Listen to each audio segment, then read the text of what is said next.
मैं अशोक माथुर साहब से सबसे पहले उनके पास जा रहा हूँ। हम सबके वरिष्ठ और राजस्थान से आते हैं। राजस्थान की जो पॉलिटिकल हवा है उसको ठीक से पहचानते हैं।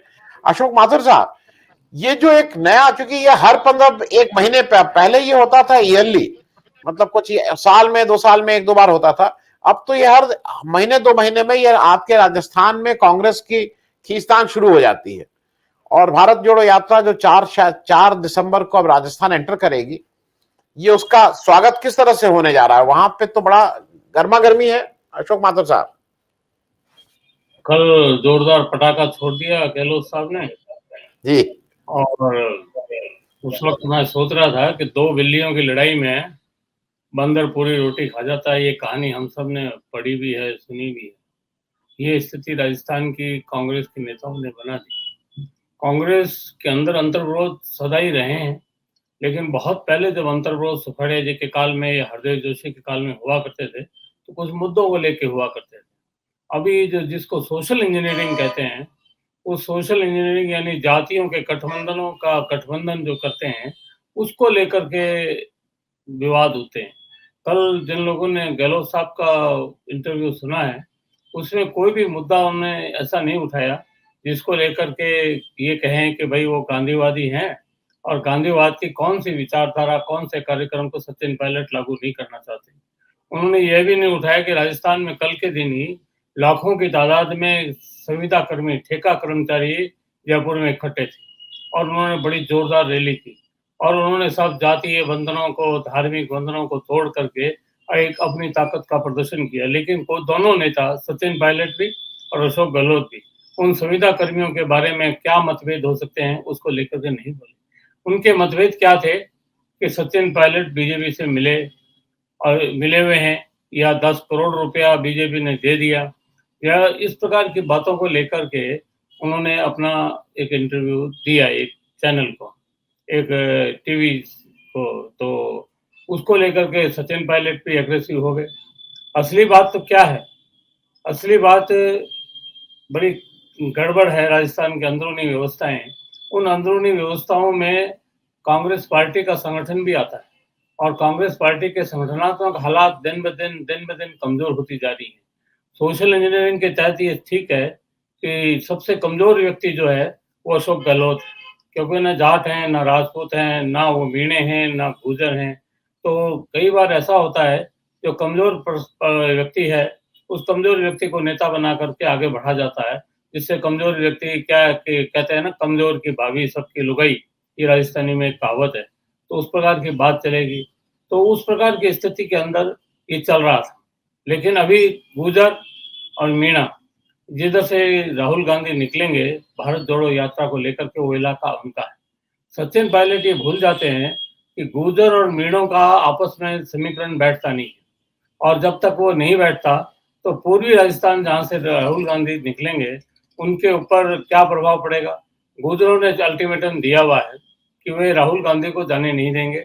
राहुल गांधी से कहेंगे कि वो कांग्रेस पार्टी जिसका राज है, चाहे गहलोत जी मुख्यमंत्री हैं, तो वो उनके साथ जो एग्रीमेंट हुआ उसको इम्प्लीमेंट करें और पूरा करें। ऐसी अजीब तरह की स्थिति पैदा हो गई। लेकिन इस घटनाक्रम से एक बड़ा बुरा नुकसान होने वाला है। मेरे आज सुबह से बहुत से लोगों से बात हुई, सामान्य लोगों से, जैसे सामान्य लोग एक जो दिन भर की रोटी अपने कमा के खाते हैं, उन लोगों को बड़ा झटका लगा है। उनको ऐसा लगा कि कांग्रेस पार्टी शायद राज करना ही नहीं चाहती, कांग्रेस पार्टी को राज करना आता ही नहीं, कांग्रेस पार्टी के पास कोई प्रोग्राम ही नहीं है, केवल उनको आपस में ही ये करना। सचिन पायलट हालांकि बहुत संतुलित बोले, लेकिन अशोक गहलोत ने जिस प्रकार की बमबारी की वो उनकी गरिमा के लायक भी नहीं था। और उनको ठीक इस वक्त जब ये भारत जोड़ो यात्रा देश को जोड़ने के पैगाम को लेकर आगे बढ़ रही है, जो जातिवाद के खिलाफ, धार्मिक उन्माद के खिलाफ और जो एकता के संदेश को लेकर आगे बढ़ रही है, वो राजस्थान में आने वाली है। और राजस्थान में भी ये समस्या मौजूद है बड़ी तादाद में। बेशक वो हमारे यहाँ पे अभी ठंडे दबी हुई चल रही है।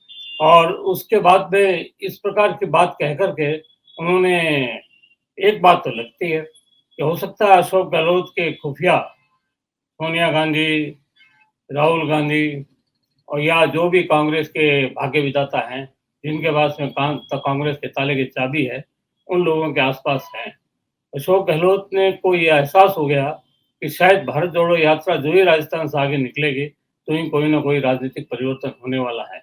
और इस बात का एहसास इसलिए भी हो गया कि सचिन पायलट जब पिछले 2 दिन पहले ही भारत जोड़ो में चल रहे थे, तो राहुल गांधी ने उनसे चर्चा की, राजनीतिक पदों की नियुक्ति की, उन्होंने और भी राजनीतिक मुद्दों पर उनसे चर्चा की।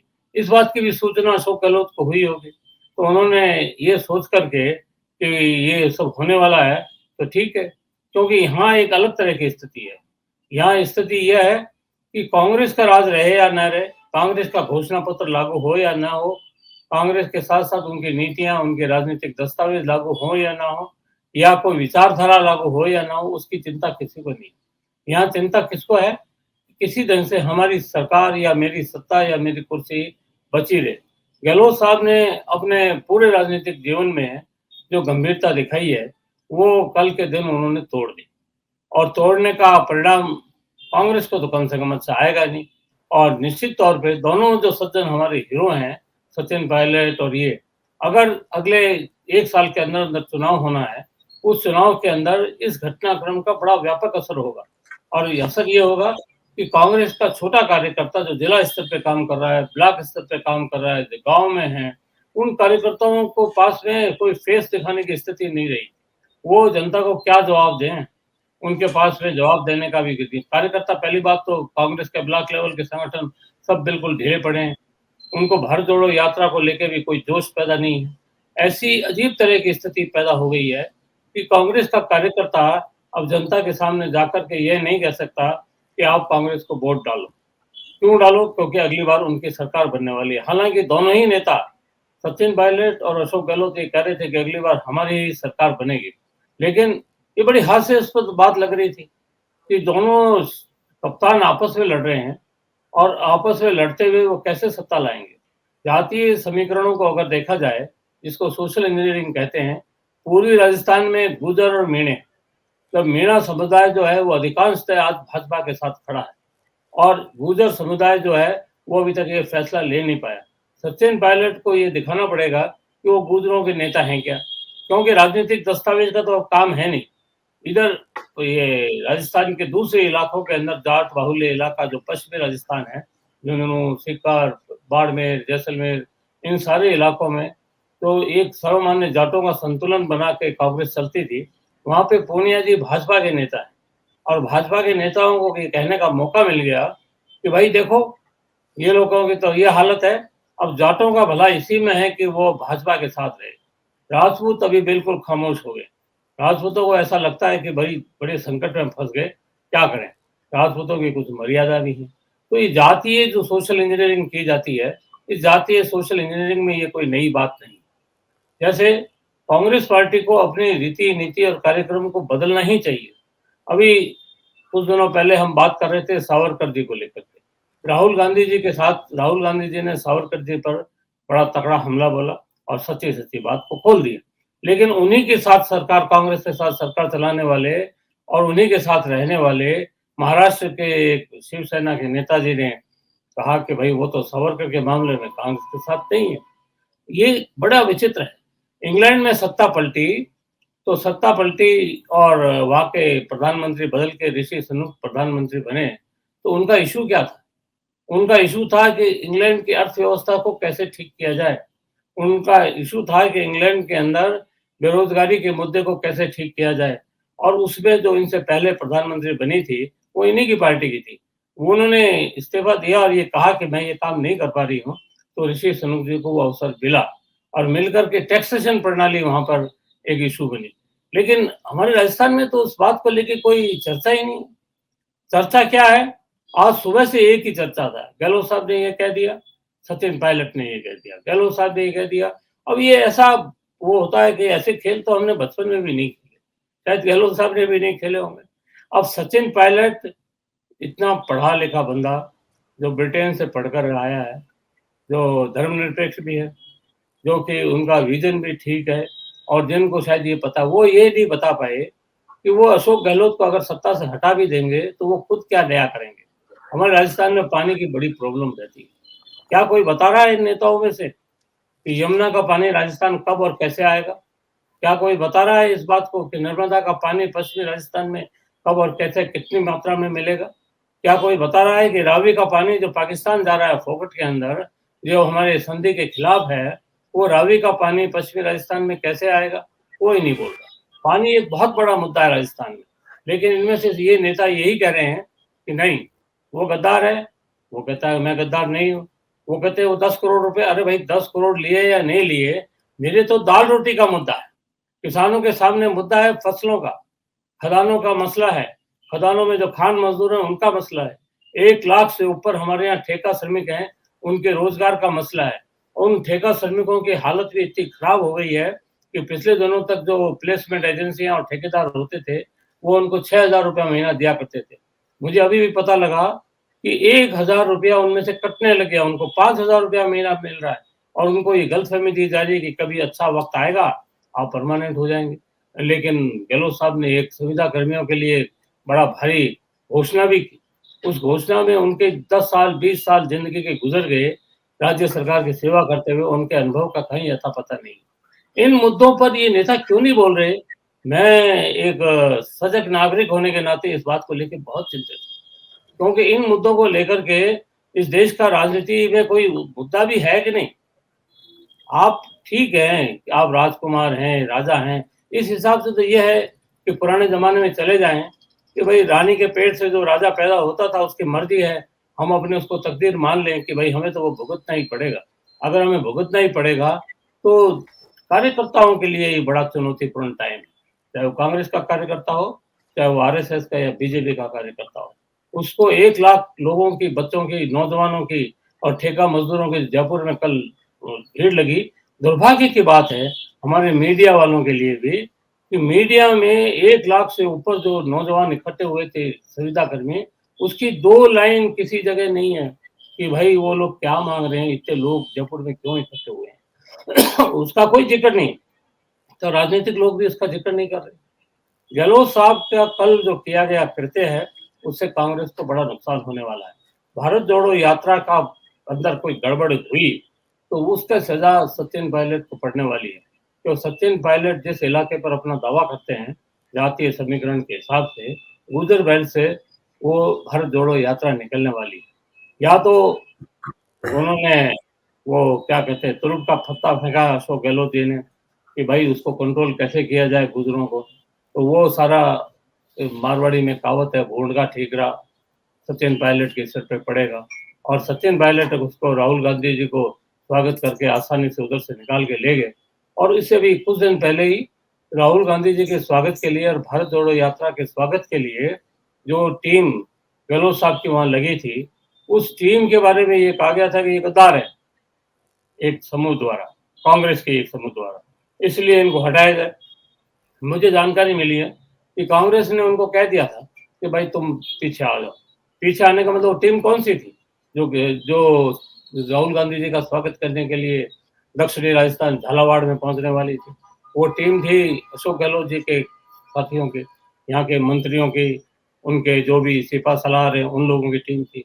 अब वो टीम सारी की सारी जयपुर में बैठी, तो आखिर गहलोत साहब का वहां स्वागत कांग्रेस का कौन सा गुट करेगा? तो ये एक अजीब तरह का समीकरण बैठा है। भारत जोड़ो जैसे पवित्र उद्देश्य को लेकर के, एक बड़े उद्देश्य को लेकर के, जहां देश के एकीकरण की बात है या इंसानों के एकीकरण की बात है, उसको लेकर के चलना चाहिए था, और न कि इस बात को लेकर के अभी वो वक्त नहीं था। और जब तक कांग्रेस तो चुनाव में आ रहा है, चुनाव सिर के ऊपर, अभी गहलोत साहब को उस प्रकार का वक्तव्य मेरे ख्याल में देकर के उन्होंने गलती की, उससे कांग्रेस की राजनीति को ही नुकसान नहीं होगा, हमारा प्रदेश बहुत बहुत बहुत पीछे चला जाएगा, बहुत नुकसान होने वाला है। धन्यवाद। जी, जी। एक हमारे दर्शक ये कह रहे हैं कि by presence of Vadra and the kids this yatra will turn into a family outing, this will undo the yatra. मैं सुबह भी मेरे कुछ लोगों का कहना ये था, मैं कहीं मिला और रिस्पॉन्सिबल लोग, कल प्रियंका जी ने एक भाषण दिया जिसमें राहुल गांधी की उन्होंने तारीफ की इत्यादि इत्यादि, कितने अच्छे। उनका कहना था ये नहीं करना चाहिए, क्योंकि ये परिवारवाद यही तो हो रहा है ना कि आप मेरी तारीफ, आप और मैं भाई हूं तो आप मेरी तारीफ करें, फिर मैं आपकी तारीफ करूं, फिर वो कहें कि बड़े अच्छे हैं तो बड़े अच्छे हैं। इसी को तो ये उनके हाथ में आप डंडा क्यों दे रहे हैं, ऑपोजिशन के हाथ, मतलब बीजेपी के हाथ में? तो ये टैक्टिकली आपको क्या लगता है कि ये सब चीजें जो जो हो रही हैं वो कहीं ना कहीं परिवार को इससे दूर रखना चाहिए, और अगर आप आए भी हैं तो आइए, लेकिन तारीफ आरीफ मत करिए, आप अपना अलग काम करिए, इनको अलग काम करने दीजिए। सोनिया गांधी अगर आज की तारीख में भाषण ये दें कि राहुल गांधी बहुत अच्छे नेता हैं, बड़ा अच्छा है, बड़ा अच्छा है, तो ये अच्छा नहीं होगा। कांग्रेस के एक लखनऊ में नेता हैं जो अपनी ही बेटी को, आइए माननी आ गई है, माननी बैठी है, तो माननी अपने पिताजी को कहती है श्रद्धे आप बैठे हैं। श्रद्धे मतलब श्रद्धे और माननी एक बाप बेटी ही एक दूसरे को, दो ही लोग हैं। वो कहते हैं श्रद्धे आप बैठिए, माननी आप बैठिए, माननी आ गई है, माननी, ये क्या करते रहते हो यार, सब लोग हंसते हैं सामने देख के। तो कम से कम उस तरह का ये काम मुझे ऐसा लगता है कि ये थोड़ी अपरिपक्वता है। अशोक भाई साहब, मैं आपसे पूछ रहा हूं। अभी यही तो दिक्कत है। मुझे ऐसा लगता है कि जो भारतीय राजनीति है वो अनुभवहीन लोगों के हाथ में चलेगी, चाहे प्रियंका जी हों, चाहे ये नौजवान जिनके बारे में बात कर रहे हैं। तो इस प्रकार की चीजें कब करनी चाहिए, कैसे करनी चाहिए, ये एक अनुभव की बात है। प्रियंका जी को इस प्रकार का कोई तजुर्बा शायद इसलिए नहीं हुआ होगा कि उन्होंने हमेशा चम्मच से दूध पिया, सोने की चम्मच से दूध पिया। वो समाज के बीच में, जनता के बीच में जाने का उतना उनको अवसर नहीं मिला जिस प्रकार किसी टाइम नेहरू जी इंदिरा जी को लेके जाया करते थे। मेरे आर्काइव में, मेरे रिकॉर्ड में इंदिरा जी के पुराने कागजात और रिकॉर्ड फोटोएं ली हैं, तो नेहरू जी उनकी खूब विदाई करते थे और खूब वो देश भर में घूमी अपने, जब वो राजनीति में नहीं थी, बच्ची जब वो विद्यार्थी थी या जो भी, पर उस वक्त उनको तजुर्बा हो गया किस प्रकार लोगों से व्यवहार करना चाहिए, कब कौन सी बात कहने से कैसी कैसी बात चले।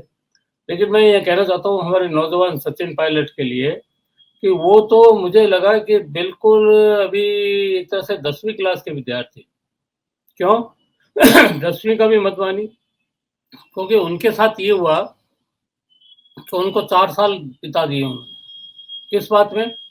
कि मुख्यमंत्री बना दो, जैसे एक बच्चा जिद पकड़ लेता है कि मुझे तो ये खिलौना दिला दो। लेकिन इस 4 साल में सचिन पायलट का ग्राउंड क्या है राजस्थान में?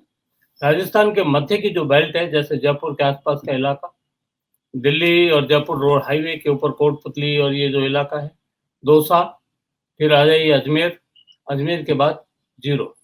मैं जहाँ रहता हूँ पाकिस्तान के बॉर्डर तक सचिन पायलट कभी नहीं गए और उनको मौका मिला था, क्योंकि वो जो राजस्थान में पर्यावरण सेना काम करने लगी थी, रिटायर्ड फौजियों की होती थी, जो इंदिरा गांधी कैनाल के क्षेत्र के अंदर वृक्षारोपण करती थी। सचिन पायलट उसके भी कोई अधिकारी या उसके कुछ होंगे, उसका लाभ तो अभी भी वो लेते हैं। लेकिन इस रेगिस्तान में सचिन पायलट कभी नहीं आए, ना उनका कोई रोल है। गंगानगर जिला, बीकानेर जिला, चूरू जिला, बाड़मेर जिला, जालोर जिला, मैं आपको पूरे नाम गिना सकता हूँ। तो सचिन पायलट के पास इस ये जो मुख्यमंत्री बना दो वाला खेल खिलौना लेने के बजाय, अगर इस 4 साल के अंदर वो ये काम करते कि जैसे अशोक गहलोत ने अपने युवा कांग्रेस में थे, कांग्रेस सेवा दल में थे, उन दिनों में अशोक गहलोत जिस प्रकार की मेहनत करते थे, जिस प्रकार से वो आए और पूरे इलाके के अंदर हर एक से मिलते थे और उन संगठनों में वो काम करते थे, और इस वजह से उनको किसी भी जिले में चले जाइए, उनके पास 30, 40, 50, 100 लोगों का एक संगठनात्मक स्वरूप दिखाई देगा। वो हो सकता है कांग्रेस के लिए नहीं काम करते हो, लेकिन वो ये है कि अशोक गहलोत की अपील पे जरूर गौर करें। सचिन पायलट के तो निजी दोस्तों का भी अभाव होगा। और दक्षिणी राजस्थान में आप देख लीजिए, डूंगरपुर, उदयपुर और ये चित्तौड़गढ़, ये जो इलाके हैं जहाँ कोई भी नहीं है। अब जो गुजर बेल्ट की बात की जाए तो बैंसला साहब जो कर्नल साहब थे, अभी एक्सपायर हो गए, जिन्होंने उनके पुत्र ने अभी चुनौती दी है कांग्रेस को, उनका पकड़ का एक आधार है। लेकिन सचिन पायलट गुजर होते हुए भी वो पकड़ वहां शायद नहीं रखते गुजरों पर, जो पकड़ बैंसला का परिवार रखता होगा, क्योंकि वो जमीन से जुड़े हुए थे। वो रिटायर हो गए फौज से, तो जाकर अपने गांव में बैठ गए, खेती बाड़ी को संभाल रहे थे, वो लोग उसमें लगे हुए थे। सचिन पायलट के पास इतना बड़ा समय आ गया था, इतना संसाधन आ गया था कि वो उप मुख्यमंत्री थे। अगर वो बीकानेर जिले में आते, अगर वो गंगानगर जिले में जाते, अगर जैसलमेर जाते या बाड़मेर जाते, तो उनका खर्चा तो लगना नहीं था, उनका कोई इन्वेस्टमेंट नहीं करना था, उनके लिए सभा का आयोजन भी सरकार कर सकती थी और लोगों से मिलना जुलना हो जाता, लोग जान जाते उनको। और आज वो अगर ये दावा करते 4 साल इतना बड़ा काम करने के बाद, तो अब जैसे सीकर है, झुंझुनू है, ये तो जयपुर के निकटवर्ती इलाके, उन निकटवर्ती इलाकों में भी सीकर, झुंझुनू में सचिन पायलट ये कहें कि वो युवा है, तो ऐसा काम नहीं चलने वाला है। लोगों को युवा से मतलब नहीं है, लोगों को ये मतलब है कि उनकी बात को सुनता कौन है? उनकी बात को सुनकर उनकी बात पे कौन कैसा काम करता है? प्रियंका गांधी जी को तजुर्बा नहीं है, और तजुर्बा नहीं होने से वो अपने परिवार को लेके मैदान में आ गई। मैदान में आगे परिवारवाद का आरोप तो कांग्रेस पे शुरू से है। उसका पॉजिटिव या नेगेटिव जो भी इम्पैक्ट पड़ता है, मेरे ख्याल है उस पे वो बेपरवाह है। लेकिन राहुल गांधी निश्चित तौर पर जिस एजेंडे को लेकर भारत जोड़ो में लगे हैं, वो एजेंडा बहुत महत्वपूर्ण है पूरे देश के लिए, पूरे हमारे देश के नागरिकों के लिए, हर जाति और समुदाय के लिए। इसलिए जी। जरूरी ये है कि इस वक्त में भी, अभी भी जो हो गई गलती उसको टाल दें, और दोनों हमारे युवा तो ये सचिन पायलट और अशोक गहलोत, ये किसी को बीच में नहीं डालें, खुद एक कमरे के अंदर बंद हो जाएं, और वो गाना आता ना और चाबी खो जाए, अपने बैठ करके ये तय करें कि भाई तुम्हें करना क्या है। क्योंकि भाजपा में इनको दोनों को राजनीतिक भविष्य नहीं है, ये बिल्कुल निश्चित है, और गहलोत साहब का तो ये फुल है। धन्यवाद। जी।